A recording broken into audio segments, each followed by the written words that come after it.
Estamos en información y análisis en esta edición del día viernes, cerrando la semana. Y los viernes siempre tocamos algún elemento cultural, pero siempre en la idea de plantear el hecho de cómo también la economía naranja, la economía de las artes genera un impacto importante también en los artistas, los escritores, la gente también de las tablas, bueno, todo lo que implica esto en el mundo cultural que genera también un impacto importante. Y hoy nos acompaña el querido Fernando Pistilli, poeta, gestor cultural, miembro de la Academia también literaria. Hace poco lanzó un libro muy importante, un poemario, es un poco también de esa corriente, Fernando, y te agradezco siempre la visita. ¿Cómo está, Fernando?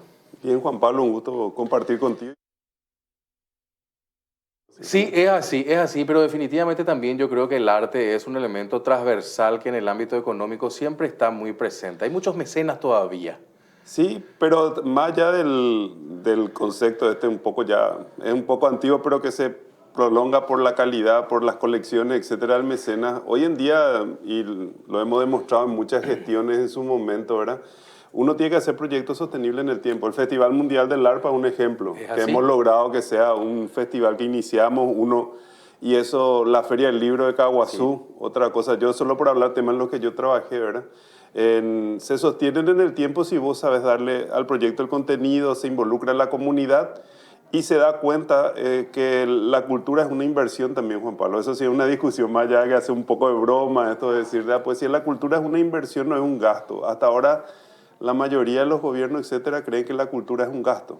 Y realmente la cultura es una inversión. Y si se hace bien, por eso, pero también es un concepto que tiene que cambiar en nuestro chip de los gestores culturales, de cómo encaramos los proyectos, ¿no? Aparte de eso, yo creo que eso que estás planteando también como una experiencia propia, porque estuviste en algunos momentos dirigiendo ciertos departamentos de cultura, y hacer entender un poco ese concepto, Fernando, de que la cultura es una inversión, principalmente desde el punto de vista de que se puede decir de que es también un elemento de embajador, ¿no?, del país. Los que están en el arte son embajadores. Son embajadores y por eso no hay que trabajar desde el punto de vista, por muchos años en nuestro país se trabajó desde el punto de pobrecito acá. Es lo mismo en lo que no pudimos y después hay muchas discusiones, hoy estamos en grandes discusiones, Juan, porque todas las cajas tienen problemas, hay discusión de cómo se hace IPS, la caja municipal. Yo quise crear la jubilación de los artistas y que Sí. en vez de que se genere esta pensión gracial, por eso te digo, seguimos con modelos muy antiguos en nuestro país. La pensión gracial, yo no estoy en contra de lo que se le otorgó, porque la gran mayoría son figuras, no pasa por ese lado, ¿verdad? La gente entiende mal, pasa por el lado de que con esos mismos fondos podrías crear un fondo de jubilación que con aporte de los más jóvenes, todo, pero la dictadura tuvo una política muy clara de cultura. Uno, Claro. la censura, Sí. ¿verdad? Y dos, era que no seas partícipe de nada de la estructura, de suerte que siempre seas un marginal, ¿verdad? Y en eso fue muy clara la dictadura, ¿verdad? Y eso impedía que los artistas aporten, porque un músico hay momentos que factura mucho y momentos que no. Es así. Pues en el momento de eso tiene que tener la libertad de poder aportar para su jubilación y eso, ¿por qué tengo que estar mendicando por mi salud? ¿Verdad? ¿O por qué tengo que esperar a que un senador se apiade y me dé una pensión graciable? Esa es la parte que tenemos que cambiar de concepto. Hablábamos justamente, Fernando, también sobre la importancia del sector privado, el tema también de algunas entidades financieras en el Paraguay han establecido fundaciones que han apoyado mucho la cultura.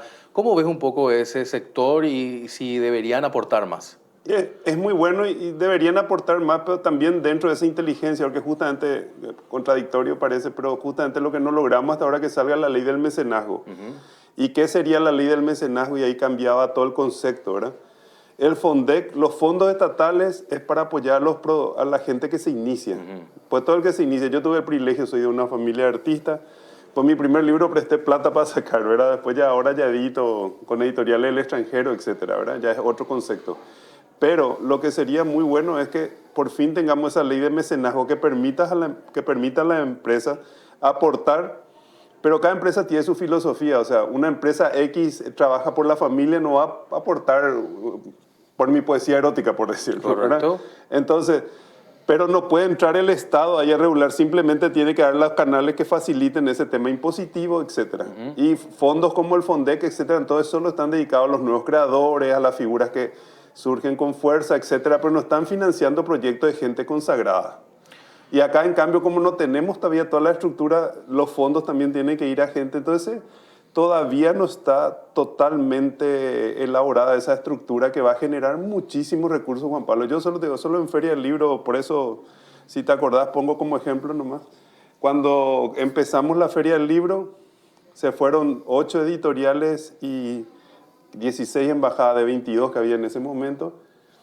La cantidad de dinero que se generó en esos 10 días en Coronel Oviedo que se hizo, todo lo que genera de alimentación, de movilidad, alojamiento, etcétera, hizo que la feria sea un éxito, ¿verdad? Y que nos den el premio en Miami como gestión, ¿verdad? O sea, no es por el hecho que no es nada nuevo crear una feria del libro, pero cómo se conceptualizó, cómo se produjo, cómo se vendieron los libros, la participación de la gente, eso genera un impacto muy grande. Pusiste un ejemplo que realmente vale la pena destacar, uno es eso que acabas de mencionar, otro por ejemplo el Festival Mundial del Arpa, que repercute en muchas partes del mundo lo que ha sido esta experiencia como tal, sigue teniendo incluso el deseo de muchos artistas a venir al Paraguay a participar de este evento. ¿Cómo se logra la sostenibilidad, Fernando?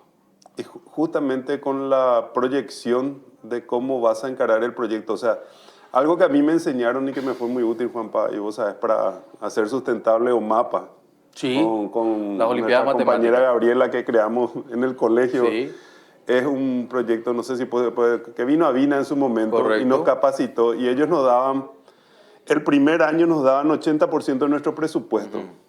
20 teníamos que completar nosotros. El segundo año era 60, 40 y el tercer ya era 20, 80, era la inversa. Ese proceso de trabajo, de planificación, es lo que te ayuda a tener una proyección. Y en estos proyectos culturales, valga la redundancia, es donde ayuda mucho eso. El tener claro, la primera vez el Estado pone mucho, pero nosotros lográbamos grandes empresas relacionadas con Irlanda, que es el símbolo del arpa, un símbolo nacional. Fuimos buscando mucho vincularnos a ese tipo de empresas, ¿verdad? Después hay otros proyectos muy exitosos de años ya en Paraguay, como son la Sinfónica de Asunción, como es el Ballet Municipal, que tuve también a mi cargo, que generaron ONG, fundaciones que respaldaban la gestión y vos trabajás en conjunto municipio con la gestión y siempre se generó un círculo virtuoso, ¿verdad? Nosotros nos encargábamos de los salarios, poníamos el teatro, poníamos una serie de cosas, ellos se encargaban de conseguir el vestuario, de las producciones. Entonces todo eso genera, y hay que mirar la experiencia. Paraguay tiene que mirar su propia experiencia y otra experiencia afuera y tenemos para mucho de que desarrollar. Fernando, ¿es gestión? Un poco la pregunta de base en torno a este tema. ¿O necesitamos plantear una política nacional de cultura? Sí, o un sistema nacional de cultura. Se necesita discutir muchos temas de cultura todavía, Juanpa. Sin entrar, porque Adriana, hoy la ministra, está haciendo muchas cosas.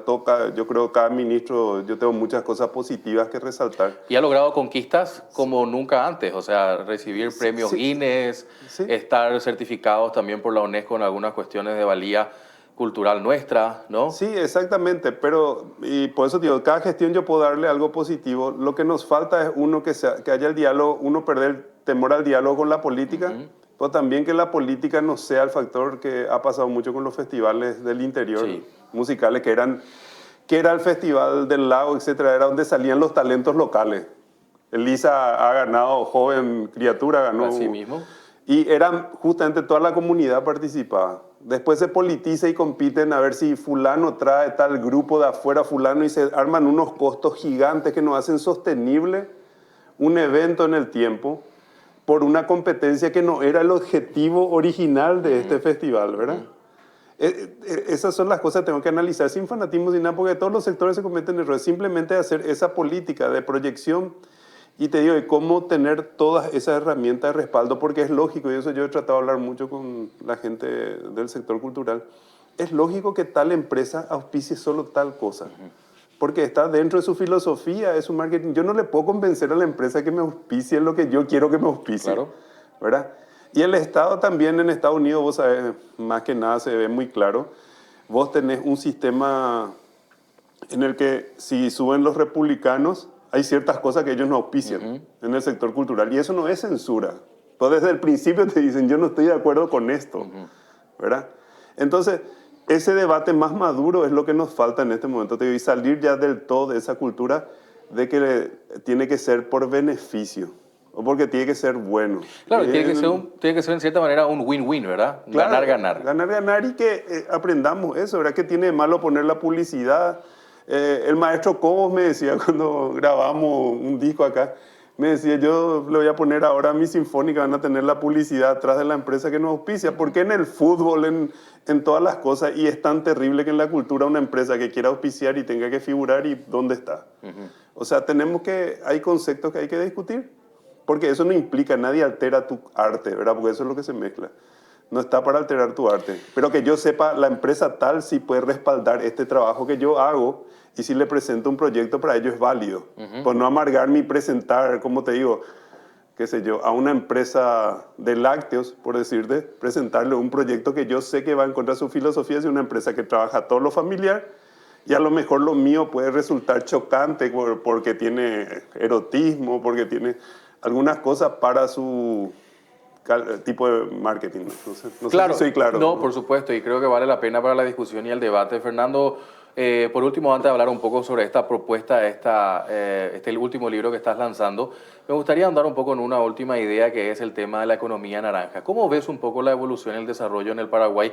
¿Está transformándose? ¿Hay más gente que está entendiendo que esto ya no es, como decía, bohemia o beneficencia para el sector y los propios artistas están encontrando que es un modelo de negocio? Hay un cambio y vos sabes que yo recorro todo el país Sí. sistemáticamente. Con este libro estoy haciendo eso también, ¿verdad? Hay un cambio en el concepto de la gente que es muy importante, pero falta también algo clave, Juan Pablo. Y terminamos hablando de uno cuando coordiné la Carta Cultural Iberoamericana. Uno de los problemas nuestros de Paraguay siempre es que no tenemos números.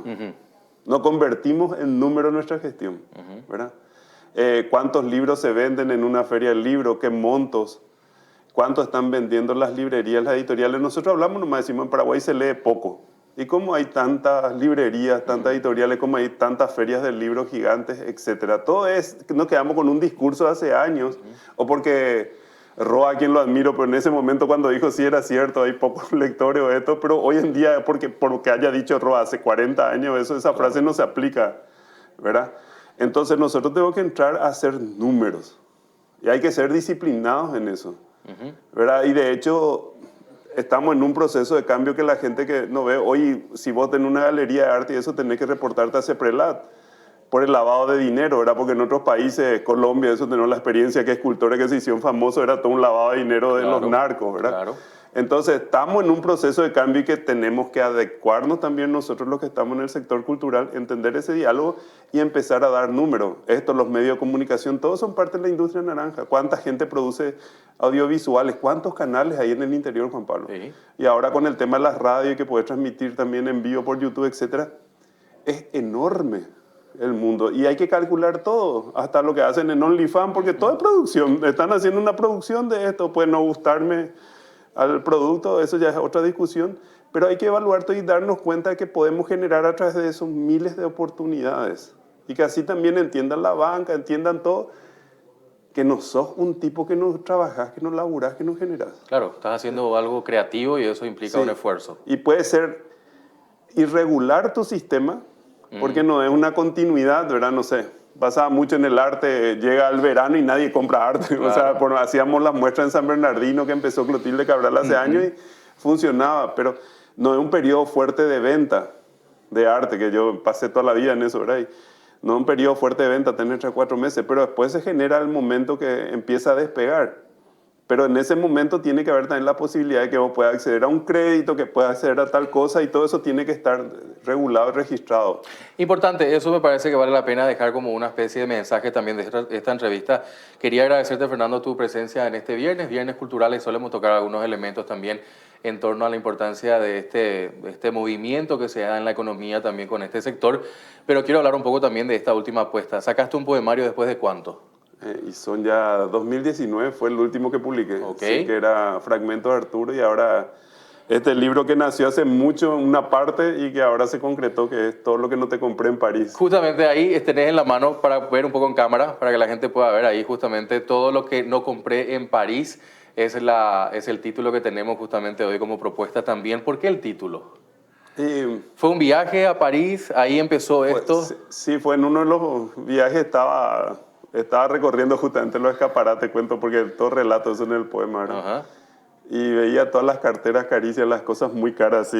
1.000 euros era lo más bajo. Y en el 97 empecé a mirar y dije, "Pero qué tonto, estoy en París, voy a Claro. recordar, a dedicarme", porque siempre yo compro recuerdos para la gente que se dije, me voy a dedicar a mí nomás este último día y salí a vagar por París. Ok. Ya un relato de eso, ¿verdad? Y todo lo que no te compré en el sentido y pensando en la mujer ideal, que en ese Ajá. momento no en una concreta, porque justamente estaba en ese proceso. Ujú. Y salgo a vagar y justamente hago esa comparación, que todo lo que no te compré en París te nombra todo lo que te compraría, que es todo ese Claro. paseo monumental, ese disfrutar del arte, las cosas bellas ahí, él te espera.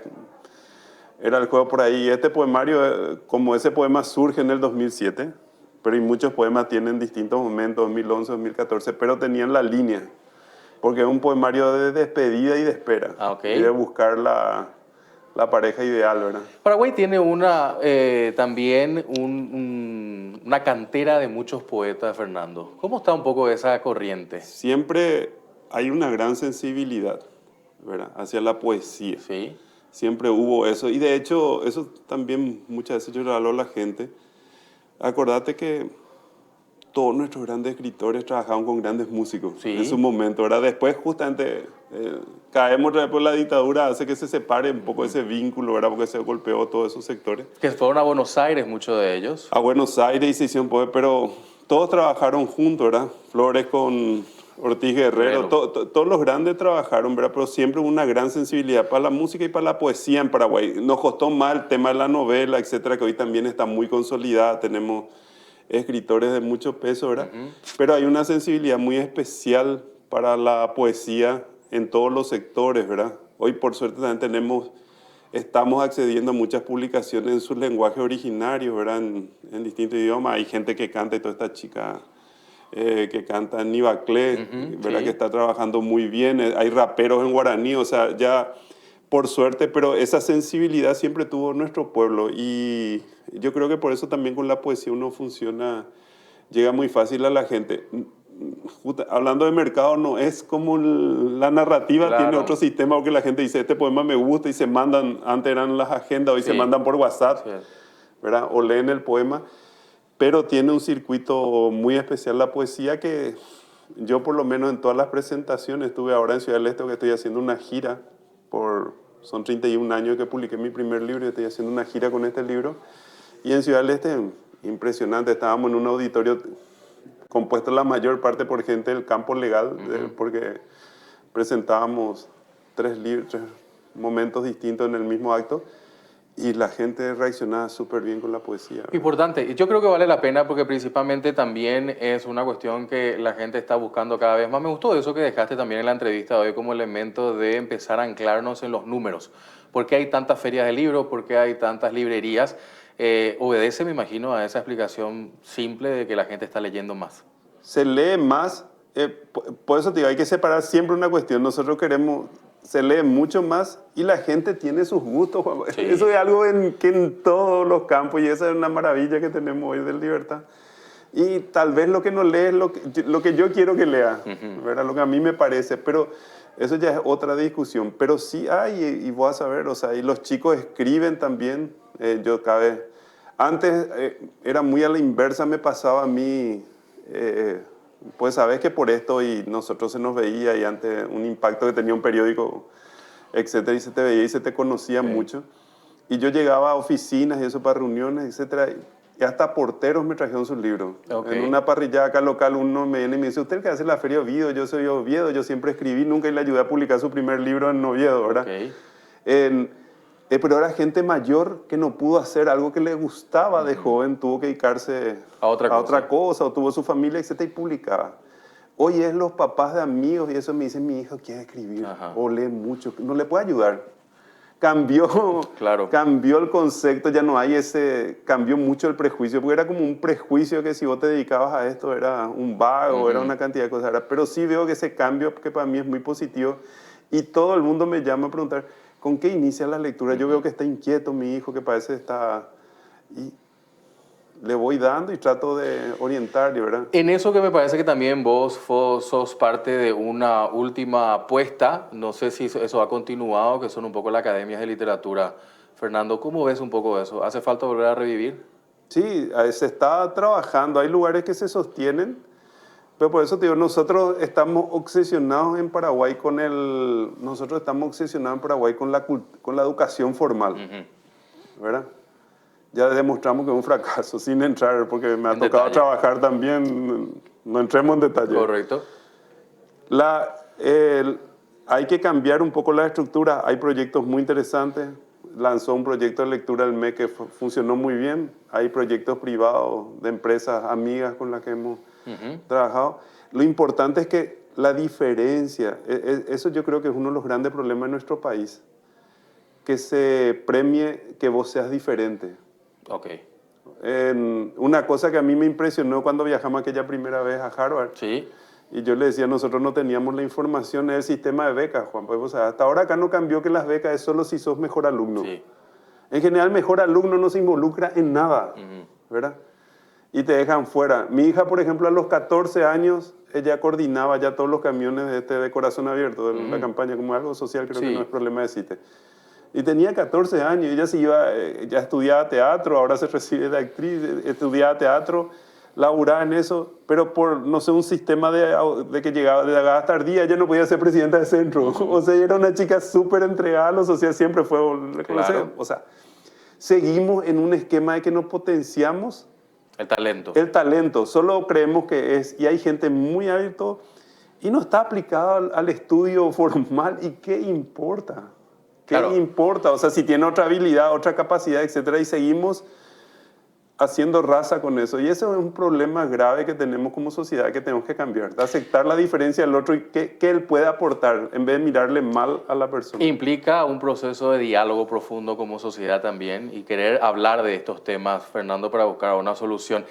Te agradezco mucho la visita, ha sido realmente una de las entrevistas en la semana más interesantes que me ha tocado hacer. Vuelvo a invitar entonces para que la gente pueda ver esto también en pantalla. Esto está en todas las librerías. Sí, estamos empezando toda la distribución, o sea, que es un esquema y yo tengo la suerte de que Contexto de Argentina ya me edita, ¿verdad? Ahora después sale la edición para Europa porque la circulación es terrible y yo estoy haciendo una gira por toda Latinoamérica con este libro y espero evaluarla después dentro de 2 meses cómo salió, que estamos muy contentos y saliendo muy bien. Me alegro mucho. Un poemario interesante para la propuesta también, tal vez del fin de semana, aprovechar un poco esto. Algunos de los poemas son realmente muy interesantes. Me ha tocado leer algunos y es muy recomendable. Así que, Fernando, hasta la próxima. Hasta la próxima y muchas gracias. Gracias, don Fernando Pistilli, poeta, miembro de la Academia Literaria y gestor cultural aquí con nosotros en Información y Análisis. Hacemos la pausa, enseguida estamos con más informaciones.